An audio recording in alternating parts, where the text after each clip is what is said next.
वज्र का प्रहार इस पर 100 बार कोई करे, कुछ नहीं इसका बिगाड़ेगा। पूरा अंग इसका वज्र के समान हो जाएगा, इसलिए बजरांग हो गया। और बजरांग को हम लोग बजरंग बली कहते हैं। हनुमान जी कलयुग में अपने भक्तों की मदद किस तरह करते हैं? कि हनुमान जी चिरंजीव भी है और हनुमान जी अमर भी है। एक मुनि ने इन्हें श्राप दे दिया हनुमान जी को? जी। आतंकवादी आए और उन्होंने बम फेंका मंदिर पे। राम लला को ही समाप्त करना चाहते थे। स्वागत है आप सभी का आज के पॉडकास्ट में। आज का पॉडकास्ट हमारा धार्मिक होने वाला है थोड़ा, और आज हम बात करेंगे जिस बारे में श्री राम जी और उनके प्रिय भक्त हनुमान जी के बारे में। आज के हमारे गेस्ट हैं श्री नीरज जी महाराज, जो आपको आज थोड़ा धार्मिक चीज़ें बताएंगे जो अभी तक किसी ने नहीं बताया। कैसे हैं महाराज जी आप? बहुत अच्छा। जय सिया राम। जय श्री राम। सबको प्रणाम। सबसे पहले तो मैं आपके इस चैनल के माध्यम से, पॉडकास्ट के माध्यम से मैं आपके श्रोताओं को प्रणाम करता हूं, क्योंकि किसी भी वक्ता के लिए श्रोता पूज्य होते हैं, दर्शक पूज्य होते हैं। उनको प्रणाम करने के साथ साथ मैं अपने भाई आप श्री कुलदीप सिंह जी, आपको बहुत बहुत शुभकामना, मंगल कामना कि आपने पॉडकास्ट के लिए आज का प्रकरण अध्यात्म से चुना है, और सबका मूल अध्यात्म ही है। मैं आपसे ये पूछना चाहूँगा कि थोड़ा अपने बारे में लोगों को बताओ, थोड़ा सा आपको जाने लोग, फिर ताकि वो आपको सुन सके अच्छे से। ऐसे तो आपका यह प्रश्न बहुत अच्छा है, व्यवहारिक लौकिक, लेकिन हम लोगों के लिए ये बड़ा कठिन प्रश्न है। कैसे? क्योंकि अपनी वास्तविकता को जब हम बखान करते हैं तो कहीं ना कहीं ये डर रहता है कि लोगों के जनमानस में ऐसा न लगे कि अपनी बड़ाई कर रहे हैं। यद्यपि अपनी बड़ाई और प्रशंसा से भगवान भी खुश होते हैं, लेकिन भगवान खुश इसलिए नहीं होते कि तुम मेरी बड़ाई करो। भगवान इसलिए खुश होते हैं कि एक सामान्य जीव बड़ाई से ज़्यादा कुछ कर नहीं सकता। कि मैं नीरज भैया, राम कथा ही मेरा मूल प्रोफेशन, तो शब्द छोटा है, सेवा है। और अयोध्या में बचपन से रहा, एकांतवास में 14 वर्ष रहा। राम नगरी से हुआ पूरा? जी, 14 वर्ष रहा। और फिर वहाँ से भगवान ने कथा की सेवा में, तो हर जगह जहाँ भी बुलाए जाते हैं वहाँ कथाएं होती है। महाराज जी, जैसे आपने बताया राम कथाएं आप करते हो, देश विदेश हर जगह आप जाते हो, करते हो, तो उसके बारे में थोड़ा सा हमारे लोगों को भी बताओ कि क्या होता है, कैसे। सबसे पहली बात तो यह है, राम कथा सुनना आवश्यक क्यों है? रामायण में इसका बड़ा सुंदर उत्तर है। रामायण में भगवान ने स्वयं कहा कई बार, और गोस्वामी जी कहते हैं, हम ऐसा मानते हैं, तुलसीदास जी कहते हैं कि राव नारी जसु पावन।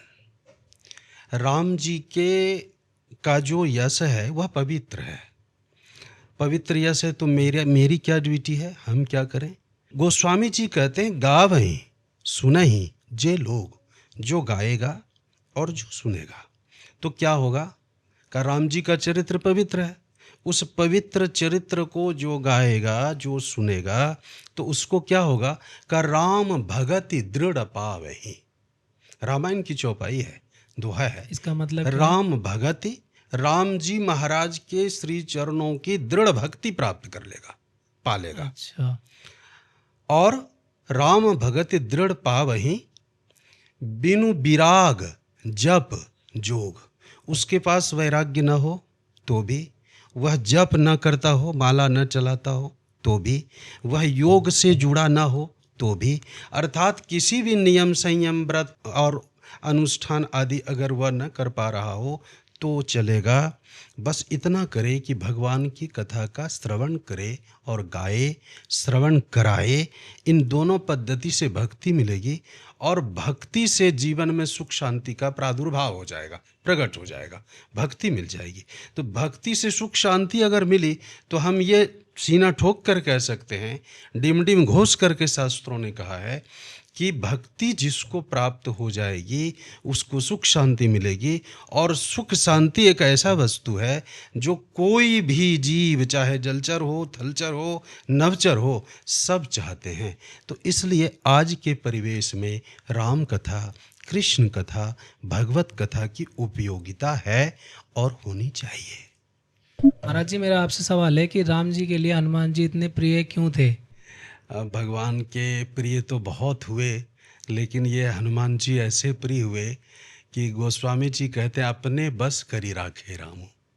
राम जी को अपने वश में कर लिया, हनुमान और जी ने। अपने वश में करने की उनकी योजना नहीं थी। समझने वाली बात यह है, कोई अपना उद्देश्य बनाता है, लक्ष्य बनाता है, लक्ष्य की पूर्ति करता है। हनुमान जी के का लक्ष्य ऐसा कभी नहीं था कि वो राम जी को अपने बस में कर लें, लेकिन जो हनुमान जी के कृत्य थे, जो हनुमान जी का कर्म था, जो उनकी सेवकाई का समर्पण था, उस समर्पण ने अपने बस करी राखे रामो, अपने बस में कर लिया।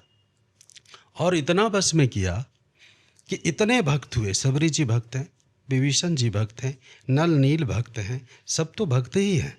सर्वंक जी भक्त थे, अनुसुईया जी अत्रि जी मार्ग में मिले, भरद्वाज जी मिले, ये सब भक्त हैं। लेकिन इन समस्त भक्तों में केवल और केवल एक भक्त श्री हनुमान जी हैं हमारे, जिनका जीवन चरित्र गोस्वामी जी ने एक कांड में अलग से लिखा। और विशेष बात यह कि उस कांड का नाम कुछ नहीं रखा, उस कांड की विशेषता ही उसका नाम है, सुंदर कांड। हम लोग बातचीत में कहते हैं कि ये आदमी बड़ा सुंदर है, ये घर बड़ा सुंदर है, तो ये उसकी विशेषता है। सुंदर कांड का नाम नहीं है, और हर कांड का नाम है। बाल कांड है, अयोध्या कांड है, किष्किंधा कांड है, अरण्य कांड है, जहाँ जिसकी लीला हुई वहाँ उसका नाम रखा गया। इस कांड का कोई नाम ही नहीं है। क्यों नाम नहीं है? का इसमें नाम देने की जरूरत नहीं। सुंदरे किम न सुंदरम, जो सुंदर है वो सुंदर क्यों ना हो। तो हनुमान जी भगवान के परम प्रिय जो हैं, उसका एक तो संपूर्ण कारण है कि आत्मसमर्पण, अनन्य चेता सततम यो माम स्मरति नित्य स, गीता में आया कि वो अनन्य है, वो समर्पित। एक दूसरा, भगवान सबकी समस्याओं का हल करते हैं, हनुमान जी भगवान की समस्याओं का हल करते हैं, राम जी का। राम जी का। अच्छा, इतना ही नहीं, जिनकी धर्म पत्नी बिना उनके इच्छा के किसी निश्चर के द्वारा अपहरण कर लिया गया, और वो नारी, जो नारी परम पतिव्रता है, जो स्वप्न में भी राम जी के अतिरिक्त किसी का भी चिंतन नहीं है जिसके जीवन में, उस भार्या पर क्या बीता होगा। और इधर दूसरी तरफ मर्यादा पुरुषोत्तम भगवान राम हैं, और सामान्य व्यक्ति भी अपने पत्नी को जीवन भर के लिए सुरक्षा देता है। पत्नी अगर रोने लगे, कभी आंसू दिख जाए तो पति दहल जाता है। वो इसलिए नहीं कि उसके आंसू है, इसलिए कि इसको मैंने अपने संरक्षण में लिया है, इसका संपूर्ण जीवन मेरे जिम्मे है। तो सामान्य व्यक्ति ऐसा अपनी पत्नी के लिए दुखी हो सकता है, वो तो मर्यादा पुरुषोत्तम है। कभी हंसते नहीं देखा लोगों ने, जब भी हंसे तो रुमाल ले लिया मुख पर कि मुझे कोई हंसता ना देखे, इतनी मर्यादा। उस मर्यादा पुरुषोत्तम से जब जबरन पतिव्रता नारी को छीन लिया गया, कितने कष्ट में होंगे। और दुनिया के लोग तो भगवान का दरवाज़ा खटखटा देते हैं, दाता एक राम भिखारी सारी दुनिया, लेकिन भगवान किसका दरवाज़ा खटखटाए? हनुमान जी ने कहा, मैं हूँ प्रभु, मेरा दरवाज़ा तो आप नहीं खटखटाएं, चूँकि आप मेरे स्वामी हैं, मैं आपका दास हूँ, लेकिन मैं संपूर्ण प्रयास करूँगा और आपके चरणों की कृपा से करूँगा। आपके ही आंतरिक बल जो मुझ में इस समय प्लावित हो रहे हैं, जो ऊर्जा चल संचार हो रहा है, उसी बल से मैं आपका हित करूँगा। ऐसा कहा नहीं, संकल्प किया, और ऐसा संकल्प किया कि जानकी जी को सकुशल भगवान तक पहुँचाने तक में जो यात्रा रही हनुमान जी की, वही सुंदरकांड है। और यही इनके राम प्रिय होने का परम प्रमाण है। हम तो ऐसा ही समझते हैं। जी राम जी का सबसे बड़ा भक्त भी माना जाता है हनुमान जी को। जी उन्होंने सेवा भी बहुत करी, जी और उनके अंदर बल भी था, जी पर उन्होंने कभी उस चीज़ का घमंड नहीं करा, बल का। जी। सबसे बड़ी बात तो यही है, हाँ, सबसे बड़ी बात यही है। किसी ने लिखा है कि क्षमा शोभती उस भुजंग को जिसके कंठ गरल हो, गरल विष हो। तो किसी सर्प के कंठ में अगर बहुत जहरीला जहर है, विशाल जहर है, और वह किसी को ना डसे तो शोभा देगा। किसी के गले में कोई विष है ही नहीं और वो न डसे तो क्या माना जा सकता है।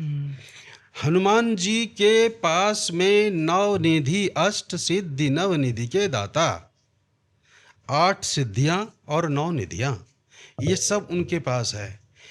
हमारे पास एक दो सिद्धि हो जाए तो न जाने हम कितने अहंकार में आ जाते हैं। गोस्वामी जी कहते हैं, नहीं को अस जन्मा जग माही, प्रभुता पाई जाहि मद नाही। इस संसार में अगर कोई अपनी महिमा पाले तो उसे मद ना आवे, ऐसा हो ही नहीं सकता। हाँ, अपनी साधना से, संयम से उस मद को वो दबाएगा, छुपाएगा, प्रदर्शित नहीं होने देगा, कोई देखे ना जाने ना, इसके लिए वो प्रयासरत रहेगा, और इसी को हम साधना कहते हैं। ये बात ठीक है, लेकिन अहंकार तो आता है। हनुमान जी के बल की अगर चर्चा की जाए तो कहा अतुलित बल धामम। हाँ। अतुलित का अर्थ है कि जिसको तौला ना जा सके वो बल हुआ। ये बल आया कहाँ से? एक तो राम बल है, राम कृपा का बल है, जानकी जी ने आशीर्वाद दिया वह बल है, और तीसरा बल जो कहानी के दृष्टि से है, जब सूर्य को फल समझकर खा लिया और इंद्र ने वज्र का प्रहार किया, हनु टेढ़ा हो गया, उनका ठोड़ी टेढ़ी हो गई, मूर्छित हो गए, पवन देव ने वायु को खींच लिया, कहा मैं वायु ही बहने नहीं दूंगा, समस्त जीव मर जाएंगे। इतना छोटे से बालक के प्रति ममता किसी को भी होती है, पवन को हुआ अपने पुत्र के लिए।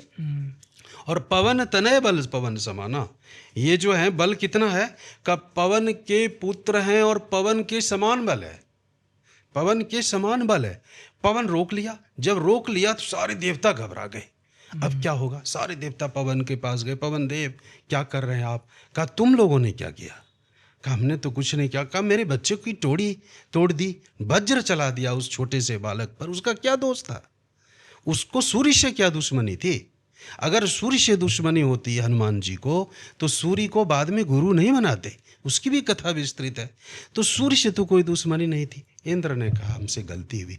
कहा गलती हुई कहने से नहीं होगा। समाज में प्रायः लोग गलती करते हैं और सॉरी बोलकर सोचते हैं कि हो गया समाप्त।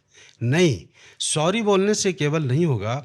सॉरी बोलना ये व्यवहारिक बात है, दूसरे को एक संतोष हो जाता है, उसने क्षमा मांग लिया तो वह क्षमा कर देता है, लेकिन क्या उसकी बातों को वो भुला पाता है?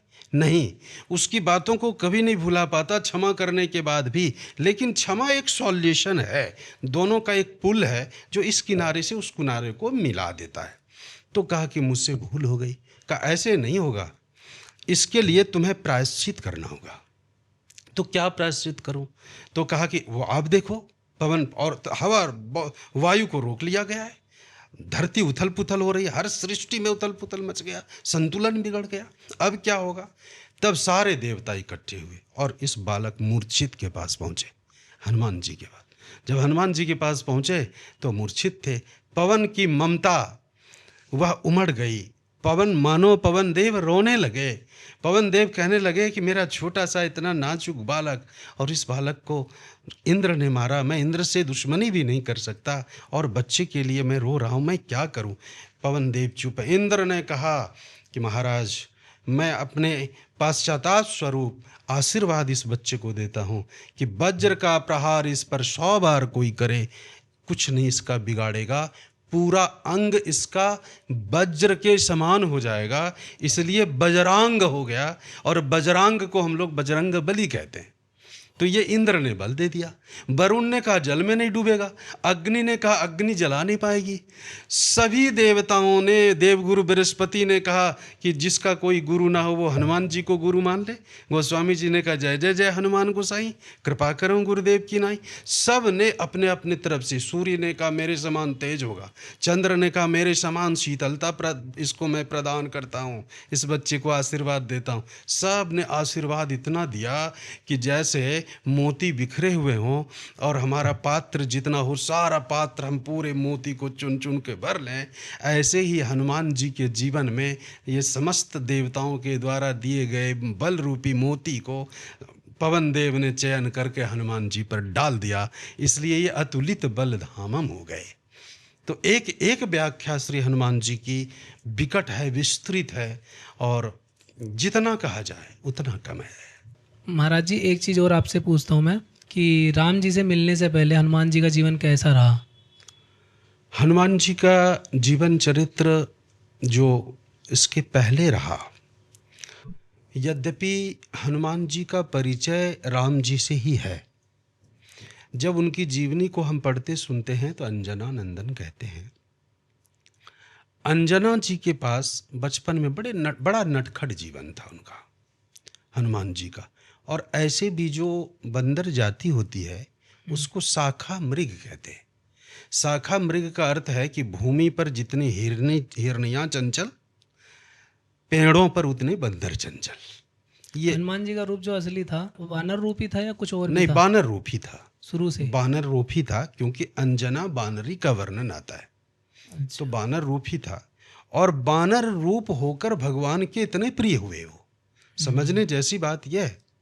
अच्छा, बंदरों की एक विशेषता है कि उसके पास न भोजन है, न वस्त्र है, और न आवास है। और इन तीनों चीजों की आवश्यकता जीवन में होती ही है। लेकिन बंदरों के पास घर नहीं तो जंगल में रहते हैं, पहनने को कुछ नहीं तो निवस्त्र रहते हैं, खाने को कुछ नहीं तो पेड़ों का फल आदि खा लेते हैं। जिसके पास वस्त्र, भोजन, आवास तीनों नहीं रहेगा वो अभिमान किस चीज पर करेगा? भगवान इसीलिए बंदर का रूप, और इतना ही नहीं, देवताओं को जब रामावतार हुआ तो देवताओं ने, ब्रह्मा जी ने सारे देवताओं को कहा बंदर का रूप धारण करो, बानर का रूप धारण कर करके भगवान की सेवा करो। एक भी देवता ने नहीं कहा कि बंदर का रूप क्यों दे रहे हैं, बंदर का रूप कोई बढ़िया होता है। ऐसा क्यों? न कोई कंस्ट्रक्शन, न कोई कॉम्प्लेक्शन, कुछ नहीं, न हाइट, कुछ नहीं, तो फिर ये कैसे? तो ब्रह्मा जी भी ये बताना चाहते हैं कि बंदर बनोगे तो अपने रूप का अभिमान नहीं होगा, रूप ही नहीं होगा तुम्हारा बढ़िया, बंदर का क्या रूप। वाणी में भी कोई मधुरता नहीं होगी। यद्यपि हमारे रामायण में सुंदरकांड में मधुर वचन बोले हुआ हनुमाना, हनुमान जी मधुर बोले हैं, वहाँ राम कथा उन्होंने गाई है। सुंदरकांड एक ऐसा कांड है जहाँ हनुमान जी वक्ता बने, हर जगह श्रोता बन के राम कथा में आ जाते हैं, प्रामाणिक बात है। लेकिन सुंदरकांड में हनुमान जी वक्ता बने, और कथा किसको सुनाया? जानकी जी को। और कथा किसकी है? राम जी की। राम जी की कथा श्रोता जानकी जी को बनाया और स्वयं वक्ता बन गए। तो उनको अभिमान ना हो इसलिए ऐसा रूप दे दिया। तो शाखा मृग है, ये चंचल है। तो चंचलता के कारण ये क्या करते थे कि ये ऋषि मुनि जो तपस्या कर रहे हैं उनके पास गए और उनको उठा के पूरा फेंक दिया आकाश में, और जब वहाँ से वो गिरने लगे तो फिर हाथ में कैच कर लिया और फिर उनको रख दिया। तो मुनि बड़े ध्यान में होते थे, तो कभी कभी ध्यान नहीं भी खुलता, किसी का खुल जाता। तो एक मुनि ने इन्हें श्राप दे दिया कि तुम्हें, हनुमान जी को? जी, हनुमान जी को श्रापित कर दिया कि तुम्हें अपने बल का बड़ा अभिमान है, तुम बलशाली अपने आप को समझते हो। ये सूर्य के मतलब फल समझकर खाने के बाद देवताओं ने जब दे दिया बल, उसके बाद की बात है। अच्छा। हाँ, ये चरित्र उसी समय का है, राम जी की सेवा के पहले का। तो कहा कि तुम्हें बड़ा अभिमान है इस चीज का, तुम्हें तुम्हारे बल का स्मरण तब आएगा, तुम्हें याद तब आएगा जब कोई तुम्हें याद दिलाएगा। अच्छा, बीच में ऐसा होता था कि वो भूल जाते थे अपनी शक्ति भूल जाते थे। तो सोचो कि हनुमान जी के लिए, सोचिए भाई जी कि हनुमान जी के लिए कितनी अच्छी बात है ये, कि हनुमान जी अपने बल को ही भूले तो अभिमान किस चीज का होगा। ये राम जी की कृपा है। तो वस्तुतः अहंकार तब होता है जब हम अपने आप को याद रखते हैं। हनुमान जी में अहंकार नहीं है। भगवान ने भी बड़ा सपोर्ट किया कि तुम्हें अपना रूप, एक तो रूप ऐसा, वाणी में भी कोई खास मधुरता नहीं, और ऋषियों का श्राप अलग दिला दिया। ऋषियों ने श्रापित कर दिया कि हनुमान तुम्हें अहंकार है, जब कोई याद दिलाएगा तब हम लोग हनुमानाष्टक पढ़ते हैं। बाल समय रवि भक्ष लियो, तब तीनहु लोक भयो अंधियारो, को नहीं जानत है जग में, कभी संकट मोचन नाम दियारो। हम लोग उनको जगाते हैं। तो उनके अहंकार नहीं होने का कारण मूल यही है, भगवत कृपा, उनका कर्म भी, और जो रामचरित्र से पहले का उनका जीवन है वह जीवन एक बालक का, जैसे चंचल बालक का होना चाहिए ऐसे है, लेकिन गुदड़ी में लाल छुपा होता है, सामान्य पत्थरों के बीच में कोई हीरा छुपा होता है, उस हीरे को सब नहीं पहचानता, राम जी ने पहचाना और राम जी ने अपना लिया। और जब से राम जी ने अपनाया तब से बल में भी अधिक हो गए, गुण में भी अधिक हो गए, हर कुछ में अधिक हो गए। जैसा आपने अभी कथा के बारे में बताया, जी। ऐसा हमने सुना है कि जैसे कहीं पे राम कथा होती है, सुंदरकांड होती है, जी। तो वहाँ पर क्या है कि ऐसा बोलते हैं कि हनुमान जी पहले ही अपनी जगह बना लेते हैं, बैठे रहते हैं। जी। तो उसके बारे में क्या बताओगे आप? ये रसिक भाव है और इसको लोगों ने प्रामाणिक माना है, हम भी मानते हैं, क्योंकि और भक्तों का अगर हम भजन करें, उनको बुलाएं, तो उनकी भक्ति हो जाती है। और वो कहते हैं कि मुझे मत भजो, मेरे भगवान को भजो। या वो भक्त उस व्यक्ति को, भजन करने वाले को भगवान से लगा देते हैं।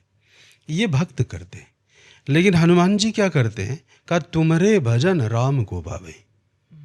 अगर आपको कोई भजता है हनुमान जी, तो वो राम जी को पाता है। और हनुमान जी का संपूर्ण जीवन क्या है? हनुमान जी का जो संपूर्ण जीवन है वह है राम कथा के परम रसिया हैं। इसमें कहीं दो मत नहीं। तुम्हारे भजन राम को पावे, जन्म जन्म के दुख बिसरावे, अंत काल रघुवर पुर जाहि, जहाँ जाहि हरि भक्त काई। जो आपको भजेगा हनुमान जी, वो जिस योनि में जाए हरि भक्त ही कहलाएगा। ये उनकी विशेषता है। तो जो राम कथा का प्यासा होगा तो वो पानी के पास जाएगा कि नहीं जाएगा। और संपूर्ण जीवन जिसका राम कथा है, जिसको दूसरे का अवगुण नहीं देखना है, केवल गुण ही गुण देखना है। कौन ऐसा दुनिया में वक्ता है जो 3 घंटे के कथावाचन में 10-20 भी अच्छी बात न कह जाए? 3 घंटे की जो कथा होती है उसमें वो क्या ऐसे असामान्य बोलते हैं? जो बोलते हैं प्रामाणिक अच्छा ही बोलते हैं, लगभग अच्छा ही बोलते हैं। तो जो 3 घंटे में राम रसिया हो जाता है, यहाँ तो 24 घंटे की बात है। तो इस हिसाब से अगर हम देखते हैं तो लगता है कि हनुमान जी निश्चित तौर पे कथा में उपस्थित हो जाते हैं। महाराज जी, हनुमान जी कलयुग में अपने भक्तों की मदद किस तरह करते हैं? हनुमान जी वस्तुतः भगवान के साथ ही जाना चाहते थे। जब भगवान जाने लगे राम जी, तो वर्णन आता है कि तिनका दूब समेत जो घास है, तिनका है, उन सबको भी साथ लेके जा रहे थे। सरयू तट पर पहुंच गए। हनुमान जी ने कहा प्रभु चलो। तो कहा हनुमान तुम कहाँ जाओगे? कहा प्रभु घास को नहीं छोड़ा आपने, तिनके को नहीं छोड़ा आपने, मुझे छोड़ दें। और मुझे कह रहे हैं कि। तो कहा नहीं हनुमान, अगर मैं तुम्हें लेके जाऊंगा तो कलिकाल के भक्तों की रक्षा कौन करेगा? गोस्वामी जी ने मानस में लिखा है साधु संत के तुम रखवारे। साधु संतों की रक्षा कौन करेगा? हनुमान जी रोने लगे। प्रभु आप चले जाएंगे, आपके चरणों में एक बार अपनी माँ को छोड़ के आया, दोबारा कभी लौट कर नहीं गया। माँ का वात्सल्य तब तक पाया जब तक आपके पास तक नहीं आया था, और जब आपके पास आया तो फिर माँ को कभी याद नहीं किया। मेरी माँ कितनी तड़पती होगी मैं नहीं जानता। मैं इसलिए नहीं गया कि आपने माता पिता दोनों का प्रेम दे दिया, माता रामो मत पिता रामचंद्र। लेकिन प्रभु ये कैसी बात है कि आप चले जाएंगे और मैं यहाँ रहूँगा? राम जी ने कहा हनुमान तुम मेरे अपने भी हो और तुम मेरे प्रिय से भी अति प्रिय सेवक हो, और सेवकों का परम धर्म यह होता है कि जो स्वामी आज्ञा दे उसे वो पूर्ण करे। मैं तुम्हें यहाँ अकेला नहीं छोड़ रहा, मैं तुम्हें यहाँ इसलिए छोड़ रहा हूँ कि तुम कलिकाल के भक्तों का, संतों का, सज्जनों का, अच्छे लोगों का रक्षा कर पाओ। बात रही कि सहारा तुम्हें क्या मिले, किसके सहारे जियोगे? तो कुरु राम कथाम मनोरमाम, मेरी जो राम कथा है ये तुम करना भी और ये तुम सुनना भी। इसके वक्ता श्रोता दोनों रहोगे तुम। इसलिए संत समाज में ये बात बड़ा प्रचलित है कि जब वक्ता बोलता है, राम कथा करता है, तो उसमें कहीं ना कहीं हनुमान जी की छटा आ जाती है और उसी से शौर्य प्रकट होता है, वीर रस प्रकट होता है, कारुण्य रस प्रकट होता है। हर प्रकार का वर्णन, प्रकृति वर्णन, नक्शिक वर्णन, नक्शिक वर्णन, शिखनक वर्णन, विरह वर्णन, जितने प्रकार के वर्णन है सब वर्णन प्रकट होता है। कौन करता है? कहता है, शास्त्र कहते हैं कि हनुमान जी स्वयं वक्ता के रूप में प्रकट हो जाते हैं। तो इस कलिकाल में हनुमान जी से ज़्यादा सुरक्षित करने वाला कोई देव नहीं है। यह मैं इसलिए नहीं बोल रहा हूँ कि हनुमान जी से सारे देव छोटे हैं, बात छोटे बड़े की नहीं है, लेकिन परम सत्य है कि आज के भक्तों की पूर्ण सुरक्षा का भार श्री हनुमान जी के जिम्मे है और वह राम जी ने दिया है। बस शर्त इतना है कि हनुमान जी को कोई जगा कर देखे। कहते हैं कि हनुमान जी अब आज भी मतलब धरती पे रहते हैं जी। और चिरंजीवियों में भी आते हैं, तो उनको ये वरदान कहाँ से मिला अमर होने का? चिरंजीव का अर्थ होता है जो चीर जीवन हो, ज्यादा लंबा जीवन जिसका हो। तो यह कल्प जब समाप्त होगा तो हनुमान जी फिर भगवान के पास जाएंगे, अच्छा। फिर भगवान की लीला में आएंगे, फिर कलिकाल के पहले जब भगवान जाएंगे उनको छोड़ के जाएंगे। जो अब तक की कथा है, यह है चिरंजीव जो लंबा जिए, और यह चिरंजीव भी भगवान ने ही आशीर्वाद दिया है। क्यों दिया है? भगवान इस बात को जानते हैं कि जब तक चिरंजीव नहीं होगा तब तक अल्पजीवी जीवों की रक्षा नहीं कर पाएंगे। आज एक जीवों की रक्षा करके और कल के दिन ये भी चले गए तो इसके बाद जो जीव आएगा उसकी रक्षा कौन करेगा? तो इसलिए हनुमान तुम चिरंजीव हो। तो चिरंजीवी का वरदान भगवान ने ही दिया है। और भी कई वरदान हैं। सुंदरकांड की कथा को अगर आप देखेंगे तो गजब कर दिया है। ऐसी बात जानकी जी ने कहा अजर अमर, आपकी बात आ गई। सुंदरकांड में अजर अमर, वहाँ अमरता का भी वरदान दिया है जानकी जी ने। तो हनुमान जी के लिए ये कहा जा सकता है कि हनुमान जी चिरंजीव भी हैं और हनुमान जी अमर भी हैं। जानकी जी ने कहा अजर अमर गुण निधि सुत हो। बेटा तुम अजर हो जाओ। अजर का अर्थ है कभी वृद्ध ना होना। अजर, जर का अर्थ जर जर, तुम कभी जर्जर ना हो। वृद्धावस्था में लोग जर्जर होते हैं, तो तुम जर्जर ना हो। अमर ना मर, अमर तुम मरो ना। तो अजर अमर गुण निधि, गुणों के निधि हो जाओ, खान हो जाओ, तुम्हारे अंदर बहुत सारे गुण आ जाए। सुत हो। हनुमान जी प्रसन्न नहीं हुए। हनुमान जी ने कहा माता ये तो ठीक है कि आपने ये वरदान दे दिया, मैं युवा बना रहूँगा। कभी अहंकार आ गया कि मैं तो कभी बूढ़ा होऊंगा नहीं, कभी वृद्ध आदमी को देख कर हंसी आ गई तो अपराध बन जाएगा। अच्छा ठीक है, आपने आशीर्वाद दे दिया, हम स्वीकार करते। अमर, कभी मरूंगा नहीं, ठीक है ये भी। जब सब चले जाएंगे तो मैं अकेला रह के यहाँ करूँगा क्या? सब तो चले जाएंगे, मुझे अमर आपने कर दिया, ठीक है फिर भी स्वीकार है। गुण निधि, गुणों का खान हो जाऊं। गुण जितना आवश्यक है जीवन के लिए उतना खतरनाक भी है, क्योंकि हमारे में जितना गुण होगा कभी भी अहंकार पनप सकता है। हम गुणवान हैं। दूसरे को जब हम देखते हैं अवगुण दिखता है, और अपने को देखते हैं तो अपना गुण दिखता है। अपना अवगुण कम दिखता है, दूसरे का गुण कम दिखता है। ये सिद्धांत है मानवीय जीवन का। यही सावधानी की जरूरत है कि दूसरे को देखो तो उसके गुणों को देखो, और अपने को देखो तो अपने अवगुणों को देखो। चूक हम लोगों से यही होती है, हम लोग अपने गुणों को देख लेते हैं। हनुमान जी ने कहा यह भी अभिमान का कारण है कि गुण निधि हो जाऊं। तो जानकी जी को समझ में आ गया कि हनुमान खुश नहीं हुआ। तो जानकी जी ने फिर कहा करहि बहुत रघुनायक छो। बेटा तेरे ऊपर राम जी बहुत दया करे, बहुत प्यार करे। हनुमान जी ने कहा अब कृत कृत्य भयाऊं मैं माता। माता मैं कृत्य कृत्य हो गया, यही सुनना चाहता था। गुण निधि मायना नहीं रखता, अजरता अमरता ये सब कोई मायना नहीं रखता। आपने कहा है तो वो स्वीकार है, लेकिन रघुनाथ जी का प्यार मुझे बहुत चाहिए था, और आपने कह दिया करहि बहुत रघुनायक छू, तो अब मैं संतुष्ट हो गया, कृत्य कृत्य हो गया। तो भगवान ने ही वरदान चिरंजीव का दिया, और जानकी जी ने वरदान अमरता का दिया कि हनुमान जी केवल चिरंजीव नहीं हैं, बल्कि हनुमान जी चिरंजीव भी हैं और अमर भी हैं।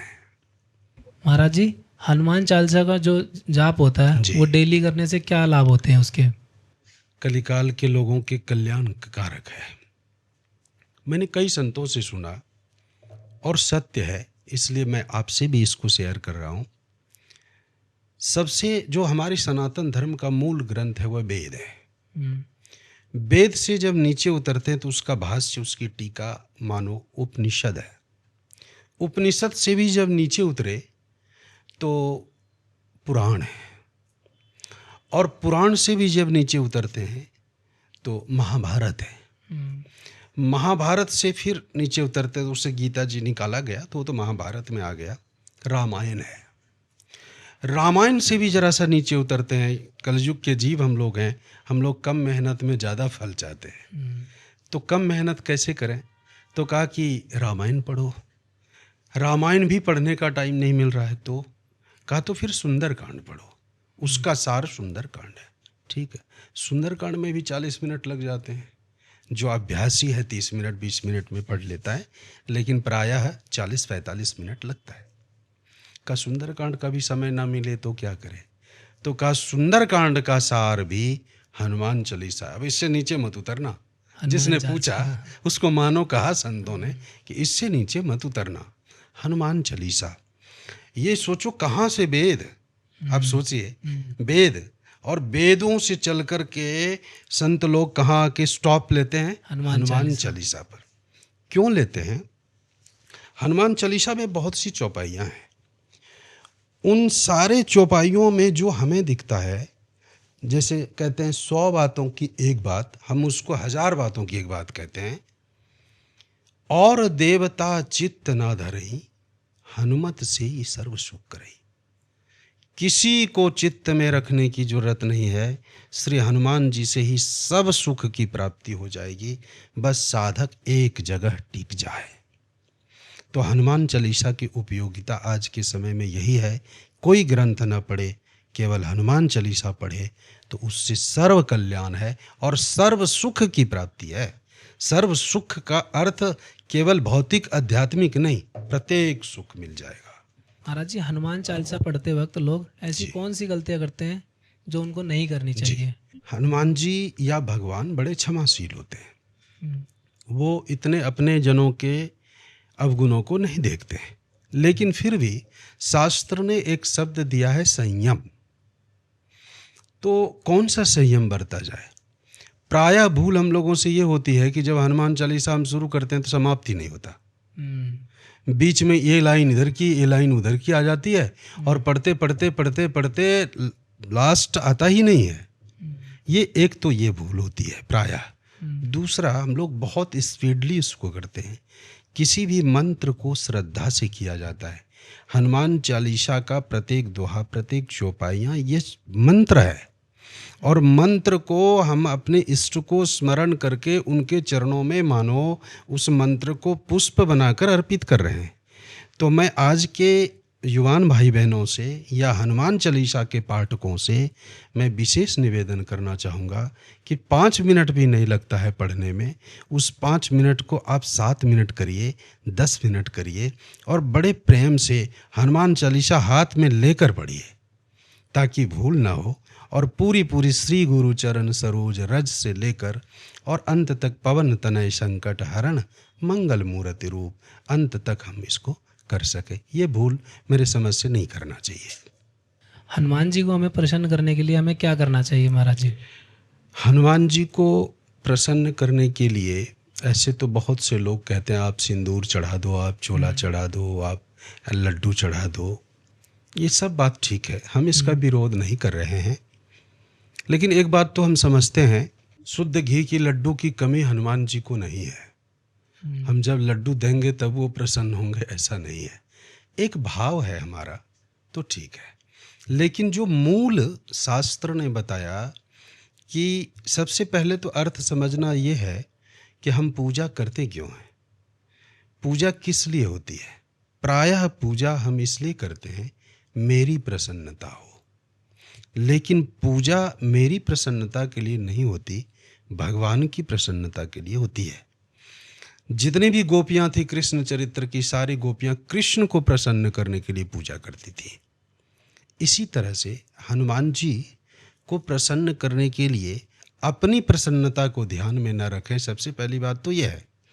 दूसरी बात, उनको प्रसन्न कैसे करें, उनको प्रसन्न करने का सीधा उपाय सुंदरकांड जहाँ से शुरू होता है, पवन तनय बल पवन समाना, बुद्धि विवेक विज्ञान निधाना, कवन सो काज कठिन जग माही, जो नहीं हो ये तात तुम पाई। हे तात, कौन ऐसा काम है जो आपसे न हो। अर्थ यह है कि जामवंत जी ने हनुमान जी को जगाया, यह जगाना ही उनके प्रसन्नता का कारण है। और जब जगे हनुमान जी तो ऐसा छलांग लगाया, छलांग प्रायः हम लोग यही जानते हैं, यहाँ से तड़प मारी उस छत पर चला गया। लेकिन ये कैसा छलांग कि बीच में सिंहिका का उद्धार कर दिया, बीच में पर्वत आया उसको हाथ से स्पर्श कर दिया, बोले राम काज कीन्हे बिनु मोहि का विश्राम, आप मत आओ, अभी मुझे जाने दो, मुझे राम जी कार्य में जाना है। सुरसा के मुख में होके निकल गए, संवाद किया, और ये छलांग में है, ऐसा नहीं कि ये रुके खड़े हैं, छलांग ही ले रहे हैं। और इस तरह से समुद्र में सबसे मिलते जुलते उस पार कूद गए। तो ये हनुमान जी का ही सामर्थ्य है। तो हनुमान जी को प्रसन्न करने के लिए उनको जगाने की आवश्यकता है, और उसकी चौपाई किष्किंधा कांड के समापन में, सुंदरकांड प्रारंभ होने से पहले रामायण में है। अगर कोई चाहे तो उसका पाठ करके हनुमान जी को प्रसन्न कर सकता है। और हनुमान जी का नाम सुनकर भूत प्रेत दूर क्यों भागते हैं? जी, वह उसका कारण यह है कि भगवान राम सत्य है, राम नाम सत्य है। इसका उच्चारण भी आदमी अंत समय में करता है, यद्यपि पहले करना चाहिए लेकिन अंत में करता है। और जब करता है तो जिसके लिए करता है वो बेचारा सुन नहीं पाता, वो तो जाने वाला होता है। लेकिन उससे प्रेरणा हमें मिलती है। जहाँ सत्य होगा वहाँ असत्य का प्रवेश नहीं होता। असत्य की सत्ता सत्य पर टिकी है। कोई झूठ बोलेगा तो वो सबसे पहले कहेगा कि मैं सच बोल रहा हूँ, मेरा विश्वास करो। तो वो सत्य और विश्वास के ओट में असत्य का संभाषण करता है। सत्य का ओट लेकर असत्य किसी तरह चल सकता है, लेकिन जहाँ सत्य की बोलबाला हो वहाँ असत्य नहीं टिकेगा। ये भूत प्रेत पिशाच डाकिन साकिन ये सब असत्य के सूचक हैं, असत्य के प्रतीक हैं। तो हनुमान जी के सामने ये सब नहीं टिक सकते। इसलिए कभी भूत प्रेत की बाधा का अगर आशंका हो, योनि तो है, क्योंकि भूत प्रेत तो हनुमान चालीसा में भी लिखा है कि भूत प्रेत की योनि तो है।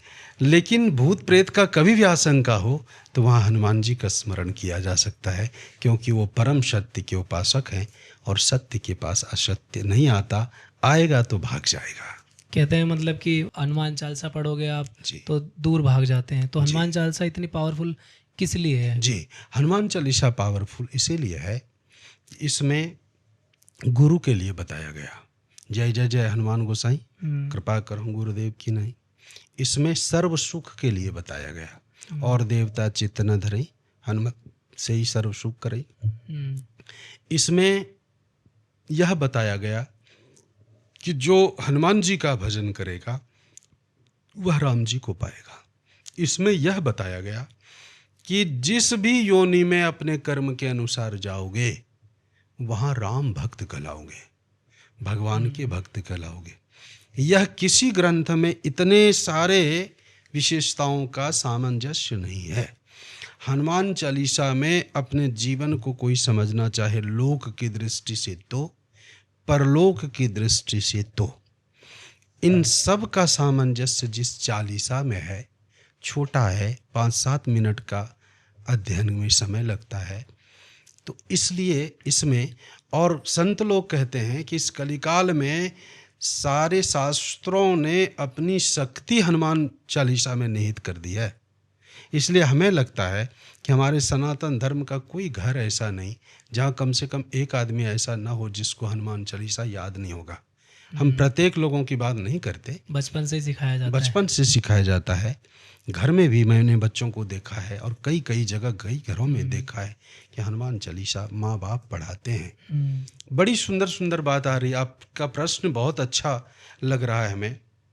मुझे एक छोटा सा दृष्टांत आता है, ज़्यादा लंबा ना हो जाए इसलिए मैं इसको कम में बोलता हूँ। छत्रपति शिवाजी छत्रपति शिवाजी की माँ जीजाबाई, जीजाबाई शिवाजी को दिन में महाभारत पढ़ाती थी और रात्रि को सोने के समय रामायण पढ़ाती थी। जीजाबाई से पूछा गया कि आप दोनों शास्त्र की शिक्षा क्यों दे रही हैं, तो जीजाबाई ने कहा था मेरा बेटा राजा बनेगा और राजा बनेगा तो युद्ध करना पड़ेगा और जो युद्ध करेगा उसको महाभारत की शिक्षा चाहिए और मेरा बेटा एक आदर्श भी स्थापित होगा देश के लिए और अपने आदर्श की जो संस्थापना करे उसका जीवन रामचरित्र सा होना चाहिए, इसलिए मैं रामायण पढ़ाती हूँ।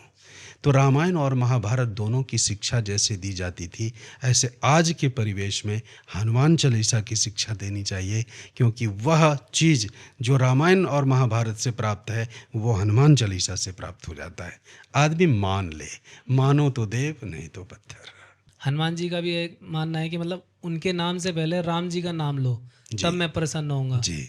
तो इसके पीछे की मतलब क्या हाँ, इसके पीछे भी है। हनुमान कोई भी भक्त या कोई भी भक्त तो ऊंची चीज हो गई, सामान्य जनों में हमारे समाज में अगर कोई योग्य व्यक्ति है, अगर कोई गुणवान व्यक्ति है तो वो कभी नहीं चाहेगा कि मेरी बड़ाई करें आप, और अपनी बड़ाई से वो खुश नहीं होगा। वो क्या करेगा, अगर आपने कह दिया कि आप तो बहुत अच्छे हैं, आप में इतने गुण हैं, तो वो उसको टालने के लिए अथवा तो अपनी वास्तविकता को बताने के लिए कहते हैं भगवान की कृपा है, और दीनता पूर्वक कहते हैं, कोई रॉल नहीं करते, कोई व्यवहारिक पक्ष नहीं होता, वो वास्तविक में होता है। तो हनुमान जी से कोई कहे हनुमान जी आपके नाम लेकर के मैं आपको खुश करना चाहता हूँ, कैसे खुश हो सकते हैं?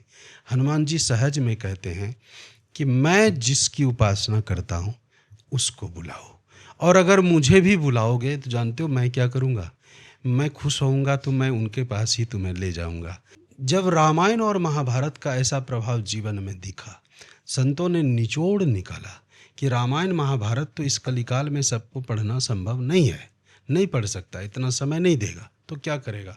का सबका सार हनुमान चालीसा है, जो यह पढ़े हनुमान चालीसा हो ही सिद्ध। साखी गौरीसा, साखी का अर्थ है, गौरीसा का अर्थ है गौरी के ईश्वर शंकर जी, और साखी का अर्थ है साक्षी, अर्थात मैं शंकर जी को साक्षी रख के कहता हूँ। साक्षी का अर्थ गवाह रखता हूँ, एक गवाह है हमारे पास भगवान शिव, उनको गवाही रखकर मैं कहता हूँ हो ही सिद्ध। सिद्ध का अर्थ क्या है? चमत्कार नहीं, सिद्ध का अर्थ वो नहीं हम अपनी सिद्धि दिखा रहे, सिद्ध का अर्थ है चावल सिद्ध हो गया, दाल सिद्ध हो गया, पक जाना, अर्थात जीवन को जीने की कला आ जाना, यह हनुमान चालीसा से मिल सकता है। इसलिए आज के नौ पीढ़ियों को, सबको हनुमान चालीसा पढ़ना चाहिए, बहुत जरूरी है। जरूरी है। अयोध्या में मंदिर बना है, इसका बनना कितना जरूरी था हम सब के लिए? हाँ, इसकी बात तो आपने की है, यह कैसे कहूँ, आँखों देखिए एक घटना याद आती है कि उस समय भगवान हमारे त्रिपाल के अंदर थे और जितने भी लोग वहाँ पहुँचते थे सबकी एक ही कामना होती थी कि प्रभु आपका घर बन जाए। हम लोग चाहे छोटा ही सही, कोई फ्लैट में, कोई सोसाइटी में, कोई शहर में, कोई नगर में, कोई मोहल्ले में रहते हैं और आप त्रिपाल में रहते हैं। अब आंखों देखी घटना जो है वो मैं बता रहा हूँ। आंखों देखी मतलब कि हम वहीं थे अयोध्या में, त्रिपाल था, आतंकवादी आए और उन्होंने बम फेंका मंदिर पे, उस त्रिपाल मंदिर पे 7 बम फेंके और 7 बम उनके गुंबज के पास बीच त्रिपाल पर गिरा, इसमें कहीं दो मत नहीं। अब देखिए भगवान अपनी रक्षा कैसे करते हैं। आप हनुमान जी की बात आज कर रहे हैं तो मुझे लगता है कि कहीं ना कहीं हनुमान जी हमारे वहाँ खड़े थे, क्योंकि भगवान की रक्षा तो वही करते हैं। हनुमान जी खड़े जरूर होंगे, हम लोगों ने देखा नहीं। त्रिपाल पर जब वो बम गिरा तो वह लुढ़कते हुए त्रिपाल से नीचे गिरा। जहाँ नीचे गिरा वहाँ कीचड़ पहले से पड़ा हुआ था। वहाँ के प्रशासनिक अधिकारियों का कहना है कि कीचड़ हम लोगों ने किसी योजना से वहाँ नहीं रखा, वो यूं ही कीचड़ वहाँ था जहाँ वो बम लुढ़क के गिरा, कीचड़ में गिरा और एक भी ब्लास्ट नहीं हुआ, एक भी। और जो ब्लास्टर थे वो 5-7 जो भी थे उस सब के सब मारे गए। उनकी गति सदगति का हम वर्णन नहीं करते, जो भी हुआ हो। ये कब की बात है महाराज जी? ये हमारे हिसाब में 8-10 वर्ष ज़रूर हो गया होगा। 8-10 साल बहुत पहले की। हंगामा हुआ था, पूरे अच्छा। भारत में नहीं पूरे वर्ल्ड में इसकी चर्चा हो गई थी। राम लला को ही समाप्त करना चाहते थे।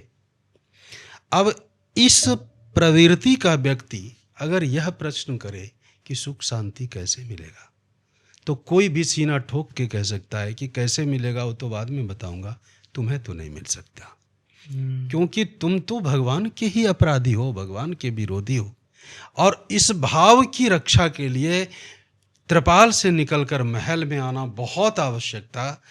भगवान त्रिपाल से निकलकर जिस दिन महल में आए, उस दिन भक्तों के आंखों से आंसू उमड़ पड़ा था और सब ने यही कहा था कि प्रभु हम यही चाहते थे। तो राम मंदिर का बनना बहुत आवश्यक था। श्रेय जिसको भी मिले, भगवान ने जिसको देना था श्रेय दिया, मैं उसकी चर्चा नहीं करता, लेकिन बहुत आवश्यक था। और यह हमारे सनातन धर्म का मूल स्तंभ है, इसको बनना ही चाहिए था।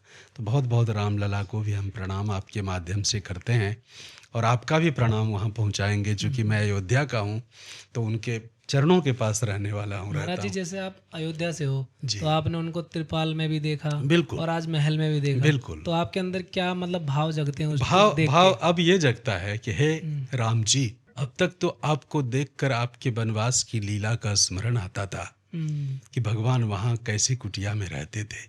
लेकिन हे राम जी, अब वनवास की लीला पहले देखा, अब राजा राम के रूप में आपको देख रहा हूँ और अच्छा लगता है कि वनवासी राम राजा राम। और वास्तव में रामचरित्र की पूर्णता वनवास से नहीं, पूर्णता राजा रामचंद्र बनने पर हुई है। तो इसलिए अब महल को देखकर लगता है कि राजा राम हैं, और जब उनके कथा में प्रवेश करते हैं तो कहीं वनवासी राम को भी स्मरण करते हैं। जी, बहुत अच्छा लगा, मतलब रोंगटे खड़े हो गए आपकी बातें सुन के ना। हम भी जाएंगे एक बार वहाँ दर्शन करने। जरूर जरूर। आपके ऊपर भगवान की कृपा है और आप ये पॉडकास्ट कर रहे हैं, तो मैं तो आपके लिए बहुत बहुत शुभकामना और मंगल कामना करता हूँ कि आपकी उन्नति हो, आप जैसा चाहते हैं ऐसा हो। धन्यवाद महाराज जी। जी।